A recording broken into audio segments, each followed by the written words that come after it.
Welcome to the Cyber Insurance News and Information Podcast. I'm the executive editor, Martin Hinton, and joining us today, Peter Foster, chairman of Willis Global FINEX Cyber Solutions. Peter was recently the subject of an article, and the headline of the article is that we're one big systemic event away.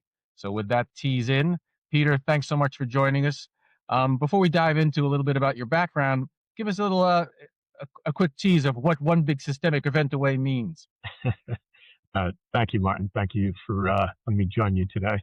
The one big systemic event is, a major third party who services a number of different corporations, organizations, could be around the world. That's the one big systemic event that could occur, and it means that it could be down for. You could take a number of companies down for several hours. It could be a day. I doubt it'll be a quarter, but we've seen a few already, and the companies have been able to respond for the most part. But there's been some significant losses that have come. We still haven't seen that big event though that everyone fears. You touched on sort of the one of the points that we got into in the article, which is linked in the show notes. Don't worry, it's right there if you want to read instead of listen. You touched on people's reaction to this, and one of the things that we've talked about is the readiness board sense they have versus the reality when something happens. Tell me a little bit about that sort of disconnect or that perspective that you experience. Yeah, everyone thinks that they're ready until an event occurs. They find out that they may not have been as ready as they thought. I've seen some clients who have reacted well because they did the tabletop exercises. They brought in third parties to test them. I've been involved in an event where a test that had 60 people involved, and then I was in the audience being a monitor and in commenting after on some of the things that they should be considering. The best preparation is testing. I've had clients who haven't been hit by a major event, but they take that event and apply it and run that test against them. That's what I'm concerned about, is that there are certain companies that feel they might be prepared, but once they get into it, they never realized how big this could be. Yeah, we tend to underestimate sometimes, and that it's not to single anyone out. It's a bit of a human condition. We don't think things are going to take as long as they often do, and it's a good reminder to be a little cynical sometimes about where you think you are. Hubris gets us all. When it comes to cyber insurance, if something like this would have happened, do you think that what would the impact be on pricing and that sort of thing? And what does that look like in practice? That's something that many of the underwriters are talking about. When a couple of events hit over the past year that were third-party service providers, the underwriters thought, hey, maybe this could change the way things are priced today. It didn't, because not as many losses occurred and the competition was still there. I still feel that if an event like this occurs, companies are going to be looking more closely at vendor management, how well that you as a company are assessing third parties. That's become even more critical. A lot of the underwriters rely on the fact that they're underwriting a lot of these third-party service providers, and so that they have a better understanding of what their losses are. But the aggregation that could come out of this, of losses due to the number of companies that the large third-party vendors, and this could be security vendors, it could be application service providers, it can be a whole host of companies. I think that's the big concern, and if it occurs, yeah, it will affect premiums, because, or either that, or the underwriters will give the choice on whether or not to exclude under their policy. I don't think underwriters will leave this area. I don't think they'll not provide the coverage for loss, whether it's disruption or breach of data caused by a third-party vendor.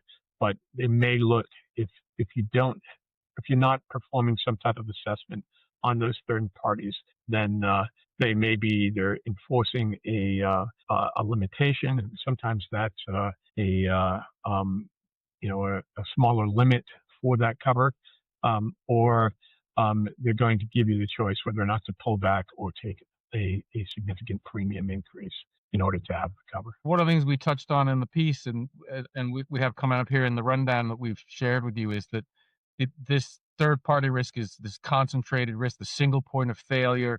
I wonder if you could just drill down on, we hear about choke points in situations, or with a funnel, and these ideas that when you get that concentration, it creates a vulnerability that not only is subject to a lot of other impacting a lot of other places, but there's a cascading effect.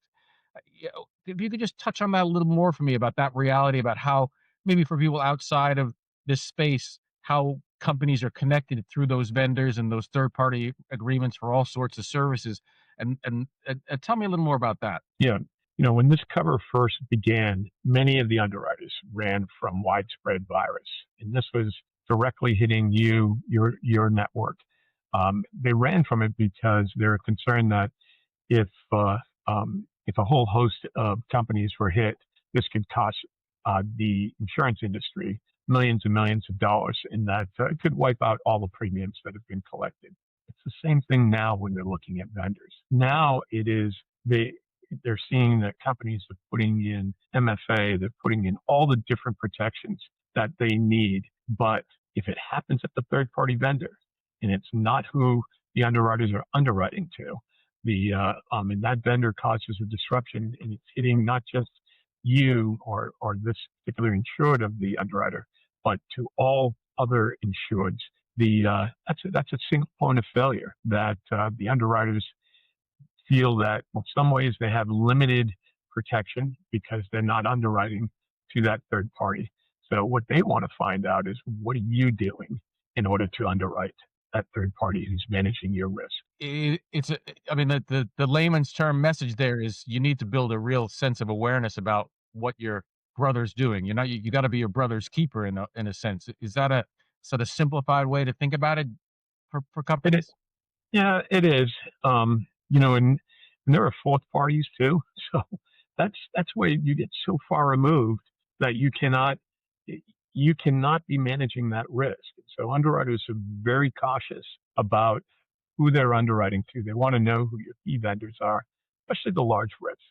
Now they need to know who your key vendors are. They're not saying we're going to exclude coverage for an event that is caused by that third party, but they want to know because they're looking at their own aggregation with those vendors across their entire book. One of the I don't think it was in the piece that we did with your little Q&A sort of thing we did with you, but earlier we did an article on a study that you guys had done where you analyzed roughly 4,600 claims, and it revealed a bit of a confidence gap where losses were longer, broader, much costlier than leaders had expected. Is that something that underwriters are probably obviously more keenly aware of, and what do you have to say about that sort of, I think the phrase we've used is confidence gap that exists there? Yeah, for the underwriters, the underwriters did not expect what hit in 2017, 18, and 19. 17 is when we really started seeing the ransomware losses. They were short tail losses, and so you could be dealing with a loss beginning in the third day, actually paying the loss or agreeing to pay the loss as an underwriter, because there's a ransom that needs to be paid in order to release the network. And because of that, we have these short-term losses that we're hitting in 17, 18, and 19, and long-term losses that started in 2014 and 2015. And so those long-tail losses were hitting, 3, 4, 5 years later. And these are class action suits, et cetera. So underwriters were taking these large hits to 2018 and 2019 because of the short term that was hitting now and the long term that had hit over a span of time. So, that made underwriters think about, what are they underwriting to here, and what is the loss ratio going to look like for each year, considering potential long term and short term hitting in the same year. So it's been been a eye-opening experience for the underwriters, I believe, because it's something that they did not expect. Now, are they underwriting to that now? Definitely. And that's why I feel, even though we're still seeing ransomware losses, and they're more plentiful, they may not be as large as they once were. Or I should say there aren't as many large as there once were. There still are some large ones. Um, the but they're definitely they're better managed, and that's coming from internally with clients to how the underwriters are addressing it, and then bringing in third parties that are assisting them. All of that has been better, and because of that, underwriters are much more competitive in this market, even though the incidents continue to occur. I mean, is that something as simple as whether it's your personal company's experience or your individual personal experience within your organization, you're seeing the landscape so that that we're traveling down this learning curve? And you mentioned the long tail of incident response. What other areas within incident response you seeing sort of a maturing that is all part of this resilience that we talk about cyber insurance being a part of? Is it comms, containment, or better practices with backups? What sorts of things are you seeing? Yeah, Martin, you're hitting on everything. That it can't just be one thing. It's important that the response is important on a disruption, because from an insurance perspective, underwriters demand that they're notified immediately, which is sometimes impossible because it's 2 a.m. in the morning, and being notified around the world is difficult. But they want to know what is occurring, because that loss is happening now, where a liability loss, um, even though it's a data breach, et cetera, they're really not incurring the expense until after their investigation. And then the liability loss, class action suits, et cetera, can be over a number of years. It's the immediate. It's the ransom to be paid. It is the disruption that is occurring, the loss of income that is occurring, all the expense associated with forensic. All of that right there is so important. So the best practices to put in place, from what you do in the front end, MFA and everything else, from identity management, et cetera, all of that being in place to prevent, and then your disaster recovery and incident response, how that is responding. And companies really have improved that. I love what I see with some of the airlines, the manufacturing, who really never cared about cyber risk because they didn't have a lot of personal identifiable information. That was more maybe their employee information, but not much else. But being hit with the ransomware attacks, that really opened their eyes to what this risk could be like. And they've been the new buyers. The big new buyers are coming in because of the manufacturers who never purchased this company. So one of the things that we touched on in the piece was the small and medium sized business space. And while I've said this more than a few times, there's a bit of a teenager mentality within, say, the mom and pop, that this won't happen to me. We see the headlines about healthcare and publicly traded companies that are required to report. When you look at this sort of environment from a mom and pop business point of view, what sorts of things are you seeing? What worries you? What sorts of, if there were a message for a small business owner that maybe isn't even sure about the sort of nature of their cyber insurance or what they have coverage for, and now they're thinking, oh, I have third party vendors, I don't even know, what would you say that might be something that they could do to sort of, begin to make sure that they're okay? Yeah. What's interesting about that, Martin, is that large corporations, your Fortune 1000 companies, they're doing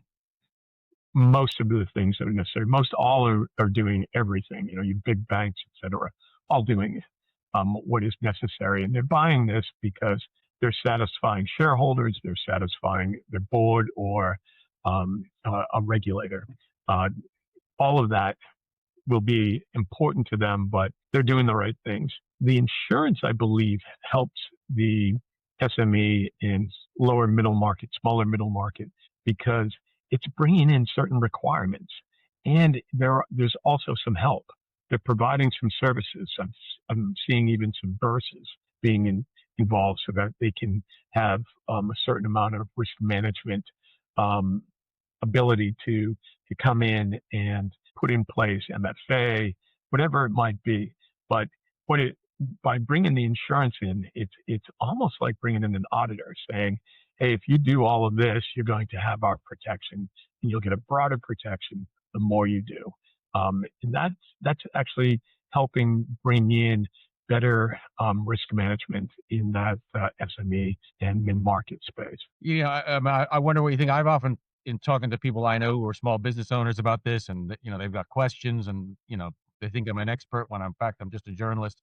But the one thing I've taken away from doing this for a couple of years now is that the and I've seen a few reports recently that the growth for cyber might be in sort of small and medium-sized businesses, which creates, just like you touched on, this real opportunity to shop around. There's a lot of people looking to grow their cyber lines, and they see small and medium-sized businesses that don't have the policy coverage they should, and maybe need a little help getting straight on their cybersecurity side.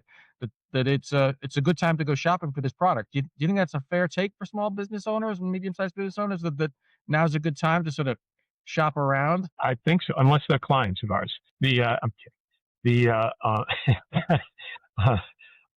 No, I think they should. The thing is, it's up to your insurance agent, your broker, et cetera, to get you the best possible cyber coverage, and building in some of these services.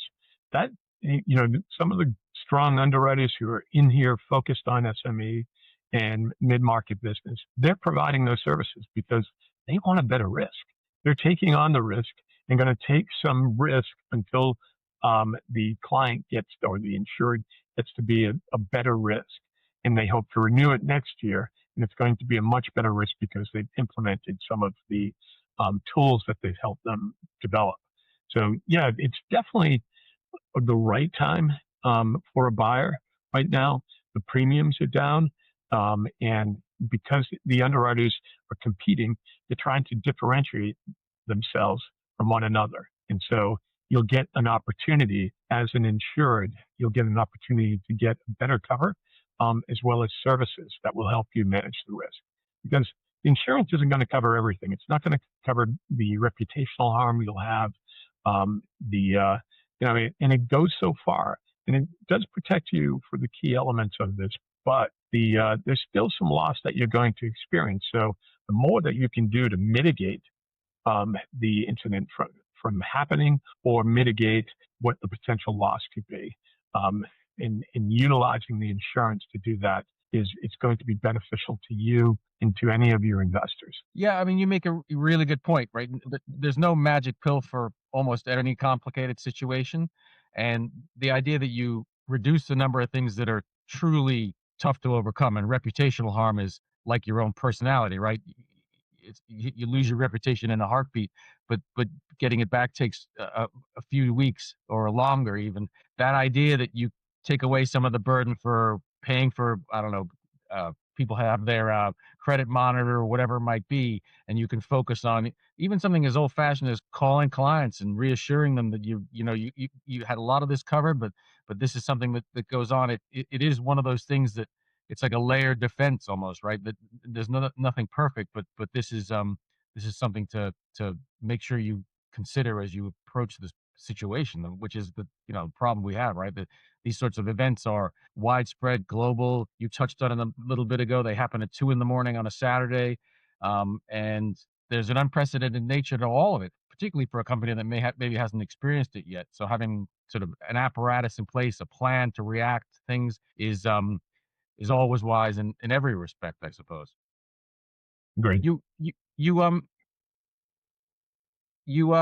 made the phrase. I think you said when we spoke in the article, CISO burnout is real, and we were talking about sort of the governance structure, and the C-suite's changed, and this chief information security officer is now, if you will, the new kid at school and that sort of thing, and they're moving up in their responsibility, and maybe not reporting to other C-suite, but reporting to the board or the CFO or even the CEO. Talk to me about that dynamic. That bias is often not how you talk about something, but what you dedicate your time to, and the idea that the voice that CISO represents is now penetrating the right levels of decision making within corporations. What have you seen in that space about the sort of reordering to address the sort of cyber risks and the cyber attacks and the ransomware, whatever it might be that are, quite clearly common at this point? Yeah.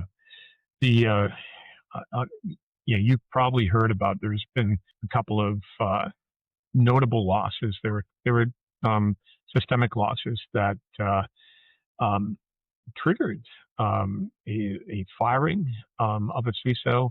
CISOs were being held criminally liable, and that's a big concern. And already there was burnout because they're 24/7. There's constant check on what is going on in their network, et cetera. So for for the organization started to realize how important the chief information security officer and the security team were to the whole organization. How critical it was that if something went awry, how it could affect the business, and it could bring the business to a standstill. Moving CISOs from reporting to a CIO, which was always the case, and I won't say always, was a high percentage reporting to the CIO, moving away from the CIO, and that the CISO would report either directly to the CFO or to the CEO. It just tells you that this has become a financial matter. It is both investment in security. You don't want to have mismanagement if you did not invest in security. And then if something goes wrong, that the CEO, the board were fully aware of what was going on, what happened, in a part of the management of that. I think all of this is just a change in the norm, and I think boards too are moving in this direction. A lot of companies have the board members who who are CEOs or CFOs of other companies, or they're retired and they're now sitting on your board, but they've had the experience either of a loss, an incident, or just better investment in what you're doing around your security controls. And so bringing boards in and having a say in this, we've seen some real activist members of the board really push on the security that should be in place. And I think all of that has changed because of some of the notable losses that have occurred over the last couple of years that have raised this to the level that the CEO, the CFO, and the boards are more involved. I mean, it obviously makes sense. And one of the things that I always think about in this space is that all these all of us are only just human, and that the normal pressures that exist and the consistent adaptive reality of the threats that exist and the sophistication of the threat actors and all those phrases that we know. It is one of those things that even in the last 18 months I've seen way more conversation about.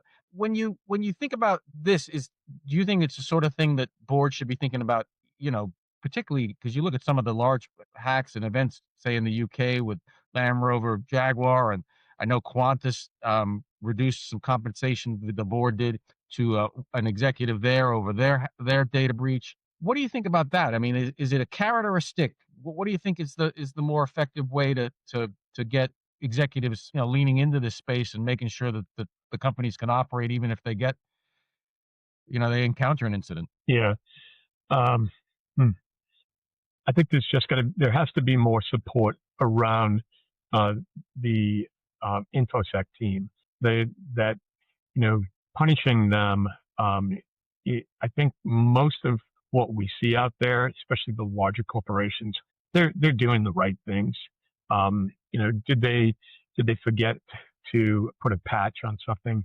We've seen that occur, but for the most part, they're doing it. It's just that they don't have enough personnel. They don't have some of the technology, the latest technology. So providing the investment in order to support the security organization, I think it's most critical. Every underwriter, the first question that they ask in their security calls with the large corporations is what changes have you had to your security organization? I never hear anyone say we're investing less. We've increased our investment by 10%, whatever it might be. And then they talk about some of the things that they've done. It's that investment is what the underwriters want to see. I'm sure boards want to see it too, because it's going to be critical because of the constant change in the risk, the tools that are available, and the fact that the hackers are, they always seem to be ahead. I think the security teams have caught up though. That we're seeing less surprise. We're seeing some really strong capabilities in defense. The big concern is infrastructure companies and how it could affect them and what it would do to if a company like an infrastructure company like a bank or transportation, et cetera, is adversely affected in how it can affect all other companies associated with them. You did well to move us along into the next. Yeah. No. I was going to say you did very well to move us along into the next section here, and it's the renewal question, right? What changed since last year? So when it comes to that moment in the life cycle of renewals and that sort of thing, what are the top three? Changes, answers, questions. What do we think about when we do the renewals? Yeah, I think the major question right now is data collection. Because of the Pixel issue, some of the class action suits that have come out of that, a lot of settlements of late, the data collection is becoming more and more important. Some underwriters want to know what you're doing in order to identify the issue and remedy it, that regulators are going to be on top of this. And then some underwriters are saying that they're going to just exclude it. They don't think you can protect it. We've partnered with a firm that helps clients identify the issue in where it can be a regulatory issue for them, and so that they can remedy it. Those are the types of things that you're going to have to do, not just for insurance. It's for to protect you from multi-million-dollar losses and your reputation.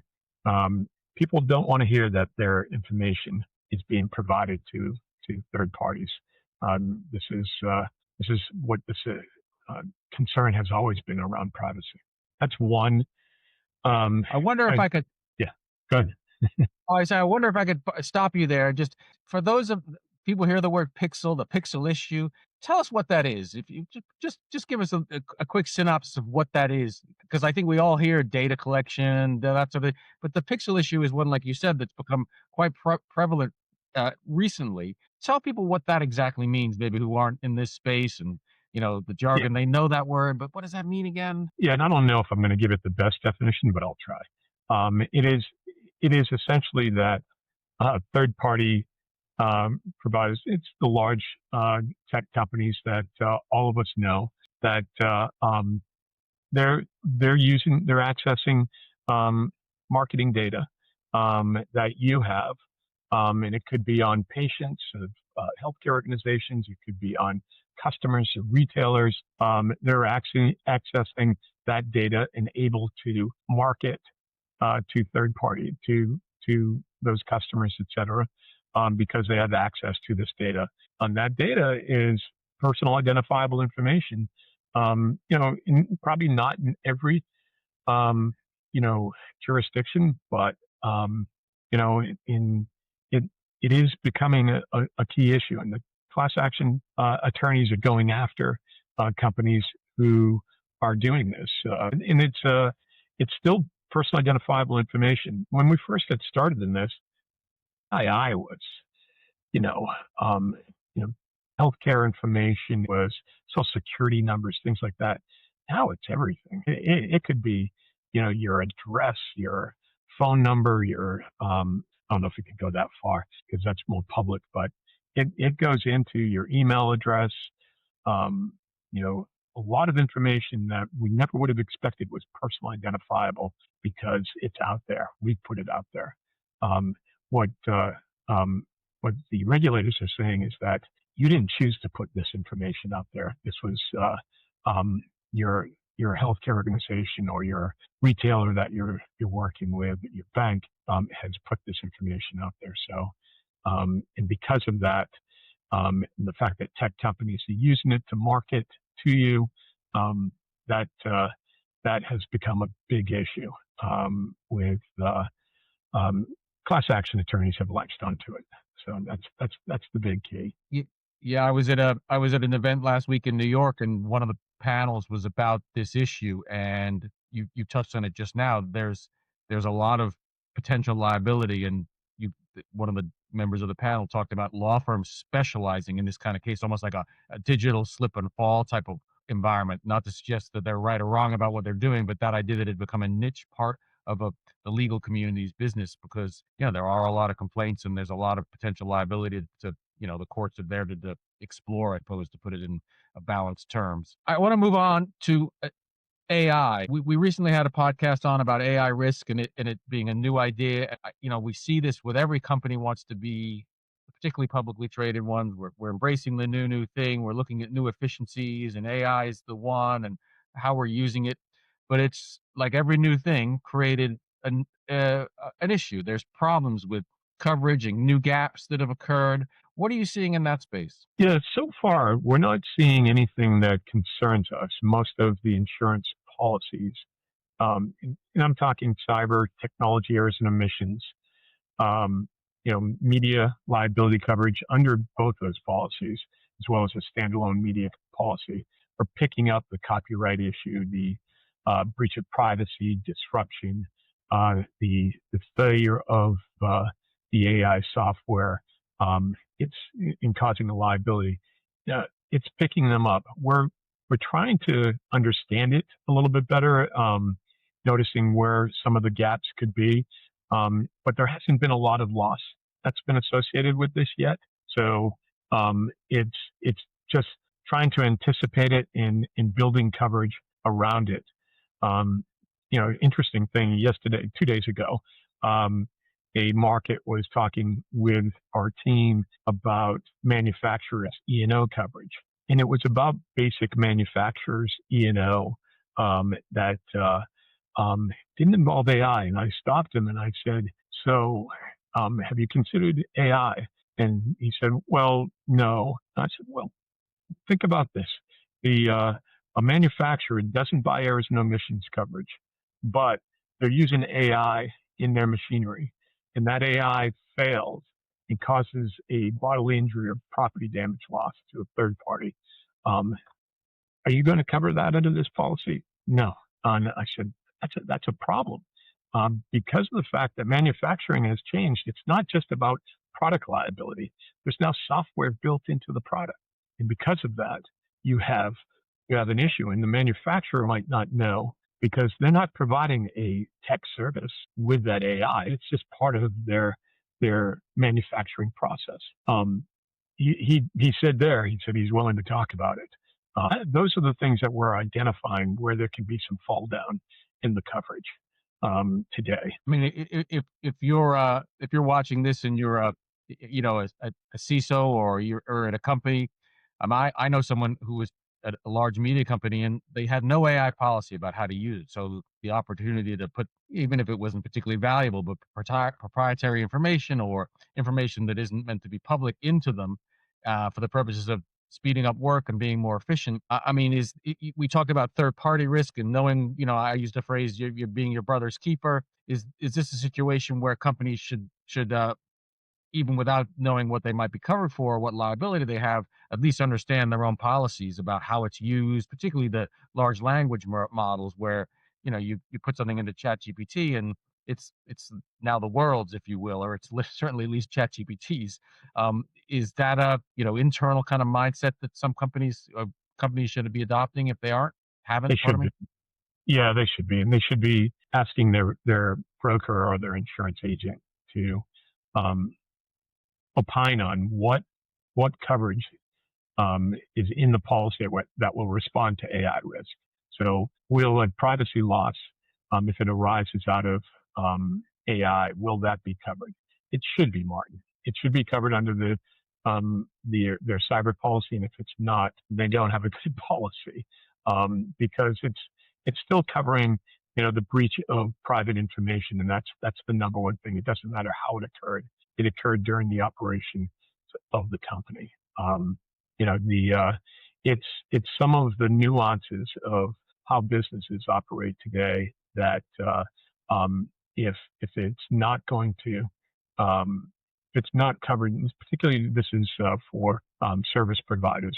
If it's not listed as part of their service, there could be a problem with getting coverage for liability that arises out of the provisioning of that service. So there's we're also looking at discrimination, utilizing AI. We're looking at mismanagement. So from a D&O perspective, directors and officers, that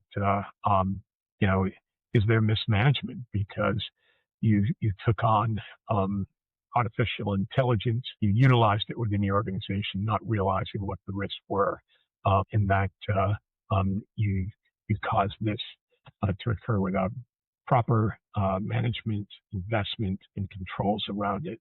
So, there's a number of different areas of risk that insurance companies respond to now with different products and services, but they're not considering everything that AI will bring. Over the next, I think over the next year, we're going to see more of the losses and be able to better understand what could be different. What's unfortunate about that, it usually ends up that it's a reservation of rights that you learn. So when the insurance company says we're not going to cover this because of that, that's when you really learn that the insurance company's intent was not to cover X, Y, or Z. And that reservation of rights letters helps us broaden out coverage. Not always that we see it first. It's the intent that the underwriters had was never fully understood by either us or the insured, and that and then the underwriters are coming back saying that something is not covered. We used to build cyber over the 27 years I've been doing it. It's been based off of some of the things that we've seen in litigation that no one ever expected, especially dating back, early days where the hackers would be in for 2 years inside a network and just planning, setting up a VPN so that they could funnel or extricate data out. All these things, these are things that, one, you don't expect, and then you end up building the coverage into it as you start to see more losses. We think right now that the coverage is fairly broad to pick up, everything that we're seeing right now, but it is definitely something that we're looking at in seeing what type of losses will occur, what are the circumstances around them, and then if we need to broaden out the cover or clarify the cover better, that's what we'll be doing. So to sum up with AI risk, stay tuned and pay attention, or the calls to action, right? It's not a perfect process. When we spoke first, I brought up the idea of ransomware payments being banned, and your answer was, I asked if you had any thoughts on it, and your reply was, "Oh, do I?" So now here's your opportunity.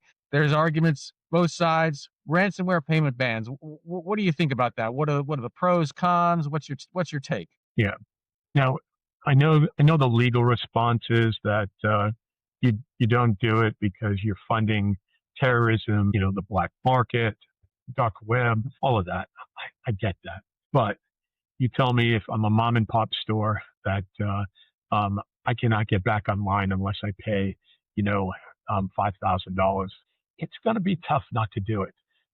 There is some, some ethics in the thieves that are out there. They will put your system back up. It's still, law enforcement tells you that it's going to be going to the dark web, that you paid this ransom, and therefore, you're at risk of getting hit again. But it's rare that you see someone hit twice. we saw one client who was hit more than once.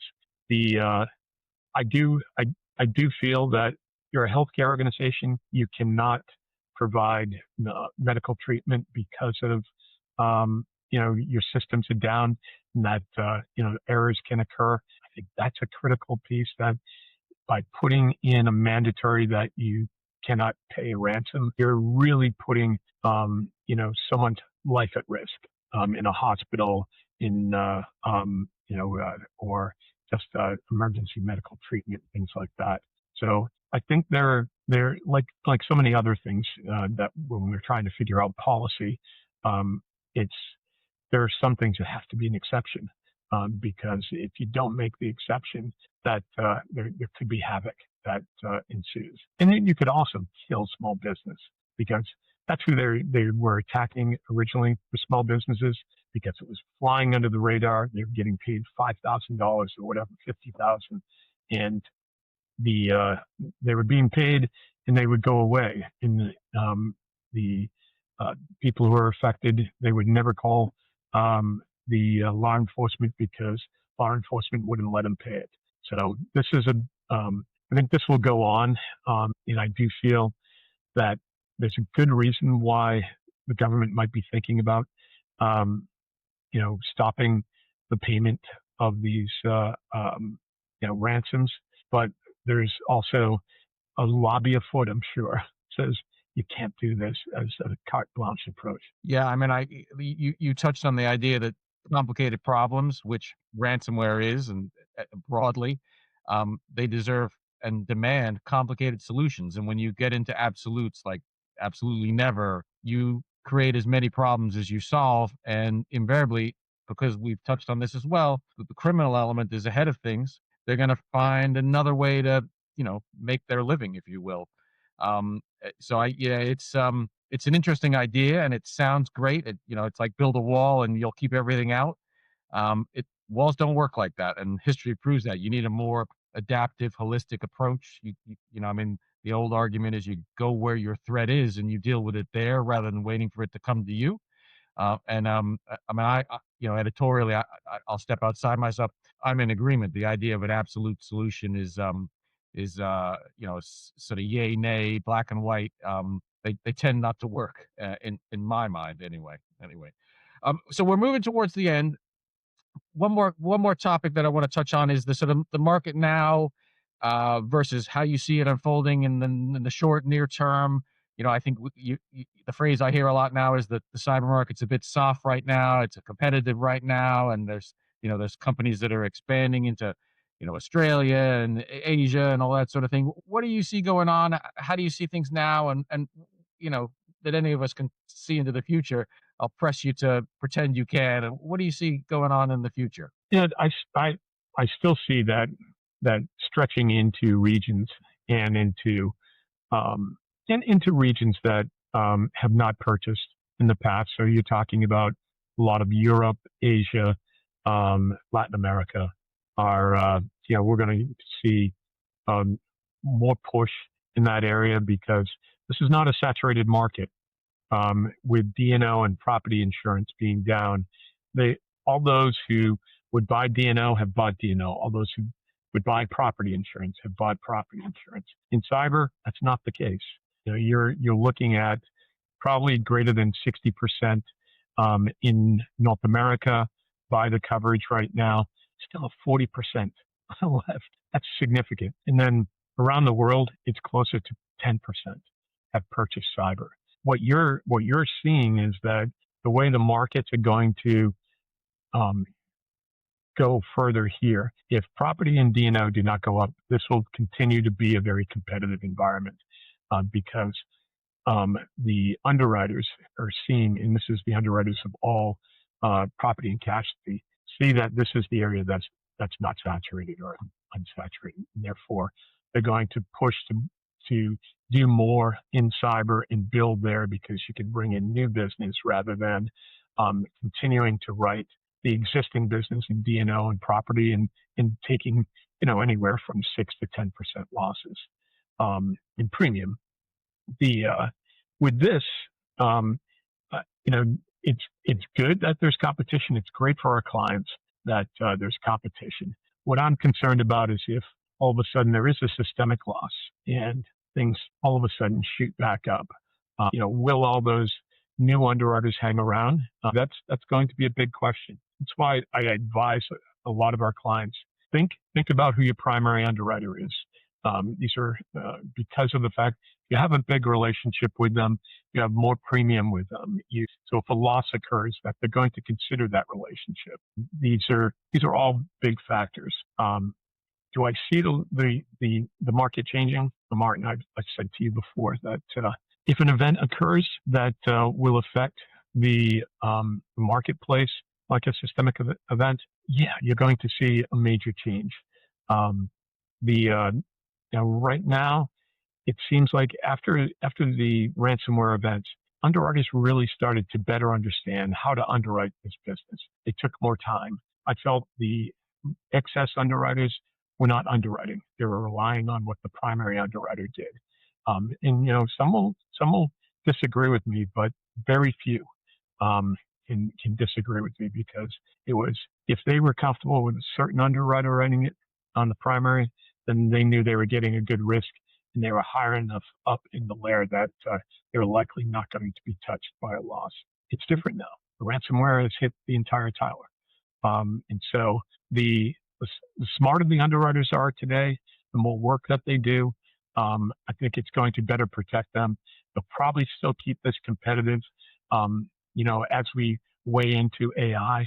But AI and systemic loss are the two key factors that we're going to see going forward. And I'd throw in the metapixel issues because of the data collection. Some underwriters want to differentiate themselves and provide the data collection right now because the competitive marketplace demands that they do something different. And so they bring in the data collection cover, but they're going to want to see, what are you doing in order to prevent such a loss? So it's and that's one of the things that we're doing, is we're helping our clients better identify that exposure.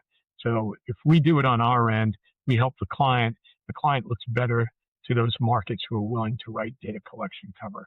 And that's going to help. But those three areas, data collection, systemic loss, and what the future of AI will bring, are going to be the three keys I see that will potentially change the way the market is responding to that. Well, it gets said a lot, and it's not an exaggeration. It's a dynamic segment, isn't it? I mean, the pace of change, the pace of the threats, the everything is in growth mode or change mode, and it's sometimes frustrating, but that's the reality, and we live in the reality. So, Yeah. so I want to move to the close. We've touched on a lot, and I wonder whether there's anything we didn't get to that you thought we would, or there's anything you want to touch on again. If there's a sort of overview or a broad takeaway that you want to offer the audience about this time and the threats they face and the resilience that cyber insurance can provide. What else do you have to say? Yeah, I would just say, take every year, don't just accept what you're receiving in the way of a quote, the coverage, etc. Ask questions. How is this responding to the key risks that are out there today? You gave me a policy last year. Things have changed this year, over the past year. So how is this policy now responding to those changes? And have them list that out as to, these are the changes at risk. This is how the policy is responding. And they might find that there's a gap. How can we fill that gap? Or if we can't fill the gap with insurance, do you have a recommendation on the security control that I can put in place, or what I can do from a privacy standpoint that will better protect me, or at least mitigate the potential loss that I'll have by doing that? I think that's the key thing today, that this is constantly changing. Every year I will ask a client, what are you doing different? What have you done different? Where is your investment? Because I want to know that they're keeping up on what the changes are today. I'd love to hear, and I mentioned it earlier, I'd love to hear that someone did a tabletop exercise on an event that didn't happen to them, but was happening to others. It could be other peer companies that it was occurring, but it didn't affect them, but they still ran this event with their entire team to see how they would respond and what they could do better.